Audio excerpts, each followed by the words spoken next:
So what will dictate a lot of stuff in your life is like the level of pain, like unintentional pain that you would want to tolerate. So some people are literally they can go as deep as it's possible, so they'll go into the deepest depression when something happens without trying to change anything, without trying to get out of it as soon as possible. They are like slowly sinking and they don't really have anything like any sort of line that when they cross, they will say, fuck it, dude, fuck it. I'm going to the gym right now. I'm going to MMA. I'm going to meditate. I'm going to make a business and earn a lot of money. A bunch of people don't have that line, like that red line. When it's crossed, they will be like, fuck it. Like, this is fuck that event from a book, The Millionaire Fastlane, I think, where MJ DeMarco says, like, a lot of people in their lives that become successful had their fuck this event thing when it was like so bad that they said like fuck it, I will now change my life. So it happened to a lot of people, but there is much more people, many more people that actually went deeper and deeper into problems and feeling bad and feeling down, and they never change anything because like they don't have this sort of like boundary for when it's crossed, now I will try to do something about it. So with me, what I noticed is that compared to a lot of other people, I have really low tolerance for in like for pain that I can't really like.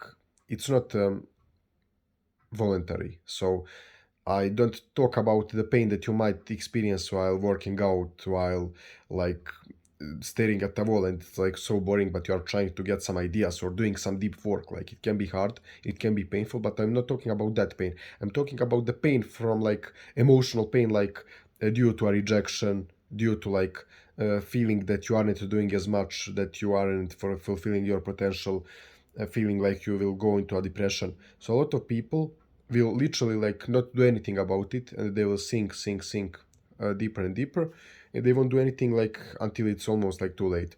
While me, I have such a low tolerance for that that even if I slightly feel that I could maybe do more, or slightly that I have some sort of like emotional pain, I will immediately try to find a solution for that. Like literally, if I feel like, oh, I'm feeling a bit down, I need to fix that.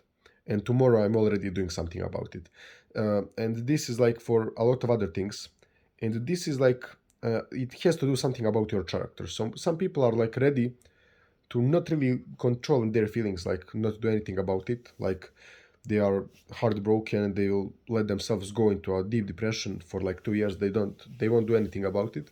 Compared to me, when I feel like a little bit down, like I maybe got rejected, and like what happened a few times is like I got rejected on Instagram 2 times in a row in like 1 week or 2 weeks, and I start feeling like really down. And I start seeing some pictures of the girls that I like, and I'm like, oh, like I like them so much, like, oh, I'm feeling so bad, why can't I have one of them?